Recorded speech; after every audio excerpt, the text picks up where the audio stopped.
অবশ্যই ভেবেছিলাম, আমাদের কনফিডেন্স ছিল আমাদের যে আমরা ধানের শীষ আমাদের ইনশাআল্লাহ তারেক উনি আসবেন, একদিন না একদিন আসবেন।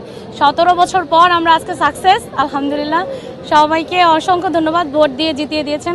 আমরা এটাই থেকে কথা বলতো যে বিএনপি কখনো রাষ্ট্র ক্ষমতায় আসতেও পারবে না, তারেক রহমান কোনোদিন প্রধানমন্ত্রী হতে পারতেন না। অবশ্যই জানেন এই কথাটা।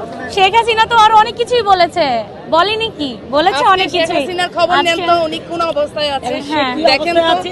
আর আমার তারেক জিয়া কিরকম আছে, সে বীরের বেশে বাংলাদেশে আসছে, সে প্রধানমন্ত্রী হয়ে ইনশাআল্লাহ আমরা দেখাই দিয়েছি। ইনশাআল্লাহ ইনশাআল্লাহ প্রধানমন্ত্রী হয়েছে আমাদের তারেক জিয়া, এটাই আমাদের পাওয়া ইনশাআল্লাহ। একটা জিনিস খুবই ভালো লাগলো যে আমাদের শহীদ প্রেসিডেন্ট জিয়াউর রহমান প্রথমবারই প্রেসিডেন্ট হয়েছেন, বেগম জিয়া প্রথমবারই প্রধানমন্ত্রী হয়েছেন, ওনার ছেলে এই পরিবারের সন্তান উনিও প্রথমবার প্রধানমন্ত্রী হয়েছেন।